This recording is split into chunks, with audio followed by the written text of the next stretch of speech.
Hi everyone! In this video, I'm going to talk about what to expect before, during, and after getting a hysterectomy. You might be getting a hysterectomy soon, or you are a friend or family member of someone getting a hysterectomy, but I've included everything that nurses want you to know so that you're fully prepared and know what to expect before the procedure and for the hospital stay.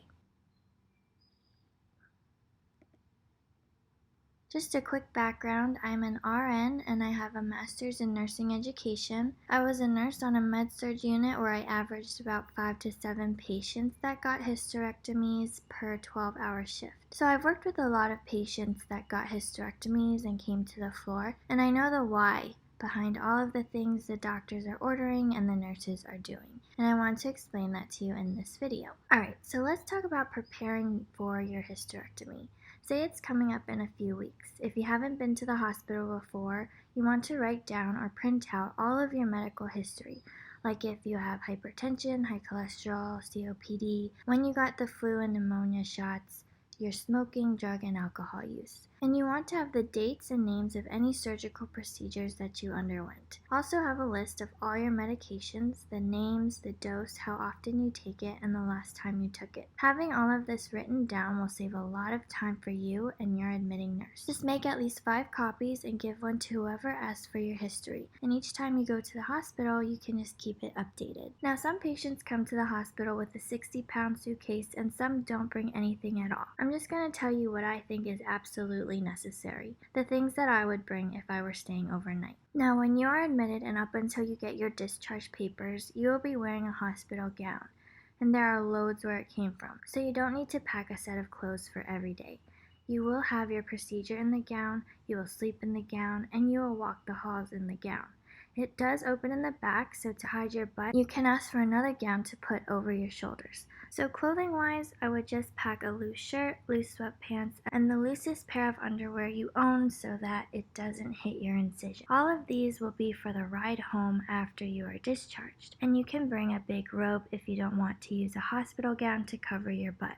You can also pack toiletries, but the hospital has soap, toothbrush, toothpaste, and even razors. I do recommend bringing your own denture supplies if you use a special solution to clean them. You can bring your medications, but do not take them in the hospital. The doctors will order the ones that are absolutely necessary to take, and they will be given to you by your nurse. It is recommended that you take a shower with Chlorhexidine, CHG, or Hibiclens at least once before your procedure. I recommend taking a shower with Chlorhexidine twice, the night before and the morning of surgery. CHG is a very strong antiseptic soap that you can shower with to decrease your risk of surgical site infection. Rinse your body with water, scrub your body with the soap from the neck down, turn the water off, and let the soap sit for 60 seconds on your skin. Set a timer. Rinse off. Do this last after you shampooed your hair.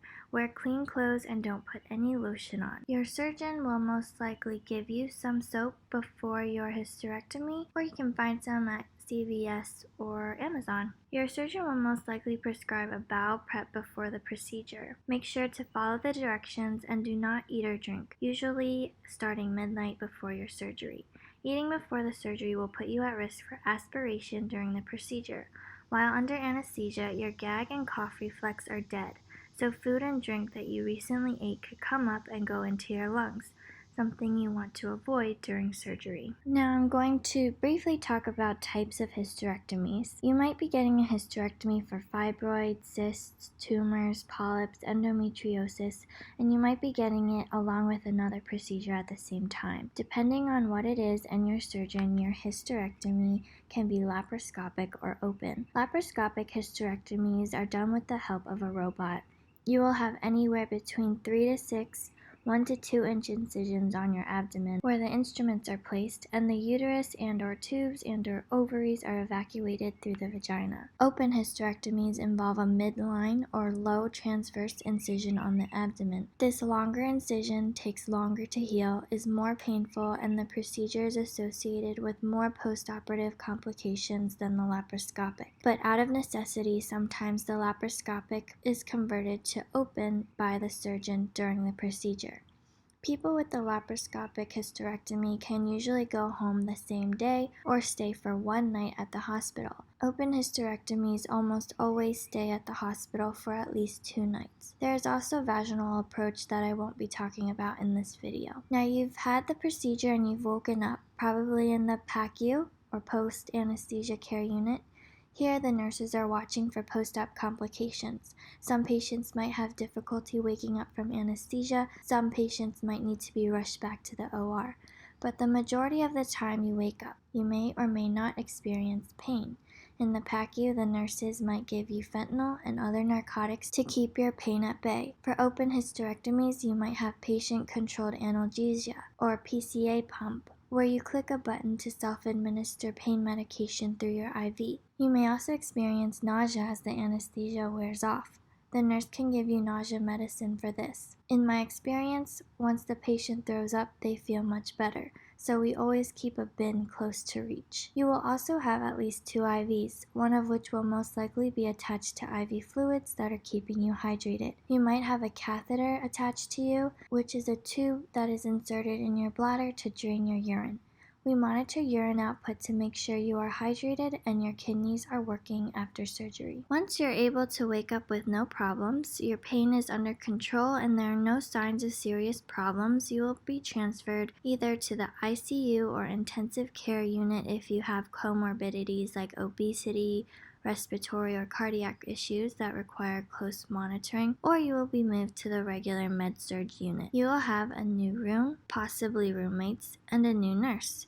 Here, the nurses have a higher nurse-to-patient ratio. That means when you call for the nurse, it's most likely that they are with another patient, so they can't come to you or be with you constantly. On the floor, nurses have to prioritize, so tell them exactly what you need when you call. To help them out, make sure you ask them for everything you need at once so they don't have to run back and forth multiple times. Also, don't wait until you are in severe 10 out of 10 pain to ask for pain medicine. Ask earlier. There are also nurse technicians on the floor. They can help when the nurse is too busy. They can take you to the bathroom, bring you water and crackers, and they are also the ones that do blood draws and take your vital signs. On transfer to the room, you will need to move from the stretcher to the bed. This is your first opportunity to move after surgery. I'm just going to say here that patients that fight through the discomfort and walk 3 steps to the bed do much better than patients that refuse to move and ask to be carried from the stretcher to the bed. Once you're in the bed, you deserve your rest. Make sure you take your pain medicine if you are in pain and take a rest. But know that the doctor wants you out of bed and in the chair sitting up for at least 30 minutes before you sleep for the night. Even better if you walk around. This brings me to the first goal of recovery, which is ambulation. Anesthesia and surgery put your bowels to sleep. The peristalsis, or the contraction of your bowels to move bowel contents forward, is paused. Ambulation, or walking, is the best way to wake your bowels up. Nurses will be listening to your stomach for bowel sounds and asking if you've passed gas, the sure sign that your bowels are moving again. So if you're having pain, ask for pain medicine, let it kick in, and go for that walk around the unit. Always have someone with you until the nurse or physical therapist tells you that you can walk on your own. I've had patients refuse to get out of bed no matter what I've said, and I've seen them recover slower and experience more pain in the long run. Pain control is a big part of recovery as well. For the first day, you will be given primarily IV pain medications until you are eating. In preparation for discharge, you will be transitioned to pain pills. Narcotics will be available to you like oxycodone, Percocet, Tramadol, and I recommend that you alternate these with non-narcotics like Tylenol and ibuprofen, because a side effect of narcotics is constipation. Another option is to take non-narcotics during the day and narcotics for nighttime, because another side effect of narcotics is drowsiness. It will help you to sleep when you're going to sleep anyway. A big part of your pain will be gas pain. During the procedure, gas is injected to improve visibility. That gas can sit in your abdomen and actually travel up, and a lot of patients feel this sharp pain all the way to the neck and to the right shoulder. Again, ambulation is the best thing to get this gas moving down and out of you. You can ask for narcotics and it may hide the pain temporarily, but to get rid of the pain, walking is the cure. Like I said earlier, you may have a catheter. Whether it is taken out in the OR, the PACU, or the floor, the doctors want you to urinate or void. Some patients can pee right after it's removed. Some patients don't pee at all. If you haven't peed after a few hours, 6 to 8, depending on your surgeon, you might either be dehydrated or have urinary retention. A bladder scanner can tell the nurse how much urine is in your bladder. If there's barely anything, you might need extra fluids. If it's very full, you might have the catheter reinserted. Also know that the course of action can be different if you have kidney problems or if your kidney was injured during the surgery. First void after catheter removal can be pink-tinged or bloody. Some medications can turn your urine green or orange. The nurse will let you know. Some patients will go home with a catheter and the nurse will tell you how to take care of it and send you home with supplies. If necessary, a home care nurse will be arranged for you. The next goal of recovery is to tolerate solid food without throwing up. Laparoscopic hysterectomy patients are usually able to eat the same day. Just eat a little at a time and slowly. Open hysterectomy patients are slowly advanced from nothing to clear liquids to solids as they start to pass gas. Remember that everyone is different. Some people have 1 out of 10 pain the whole time and just take Tylenol twice a day. Other people have 10 out of 10 pain and require around-the-clock pain medication. Some people do laps and laps around the hallway and are still not able to pass gas due to a complication. Some people pass gas after sitting up in the chair for the first time. Everyone is different, and your nurse will cater to your differences. I've also noticed that a positive attitude plays a big part in your recovery. Now, I've kind of hinted at these before, but let's really go into some common post-op complications that can occur and what you can do to help prevent them. It's likely that if you follow these tips that you won't have to worry about these at all. A bowel obstruction is exactly as it sounds. Something, maybe a hard stool, is blocking your bowels. An ileus is when a section of the bowel is paralyzed and stool or gas can't be pushed through. There is no peristalsis, and this can lead to bowel obstruction. Usually we watch for vomiting after eating. Patients can't keep anything down and are miserable. If this happens, the patient usually goes down for a CT scan, which can diagnose these two complications. The patient will not be allowed to eat anymore and might require a nasogastric tube to suction out the stomach contents to rest the bowel until it starts moving again. So when they start passing gas again, we will slowly start introducing food again. If it is constipation, they might order an enema. But like I said earlier, the best ways to avoid this complication is ambulation and trying not to take only narcotics for pain. Another complication is surgical site infection. There are different types depending on where the infection is, but signs of surgical site infections include fevers, pain in a localized area, or having pus leaking out of the incision site. These are some signs that we watch for. So we take your temperature every 4 or 6 or 8 hours. Infections can happen because of a break and sterile procedure during the operation, and we have no control over this. But we do have control after the procedure. Now, the doctor will order a dose of preventative antibiotics during the procedure and 2 more doses after to prevent surgical site infection. You also want to make sure everyone going in and out of the room are washing their hands before and after entering with hand sanitizer. That's friends, family, nurses, doctors, residents. Incision care is really important. You might have Dermabond, which is a glue holding your incisions together. For open hysterectomies, you will most likely have a dressing over the incision. The doctors usually take this off the next day or 2 days after the procedure. You want to keep this open to air as dry as possible so that it can heal and scab over. Don't let anyone touch your incision with their bare hands. They must wash their hands and use gloves. If you have fevers, you will go for a CT scan where they can see areas of infection called abscesses. These are areas of bacteria.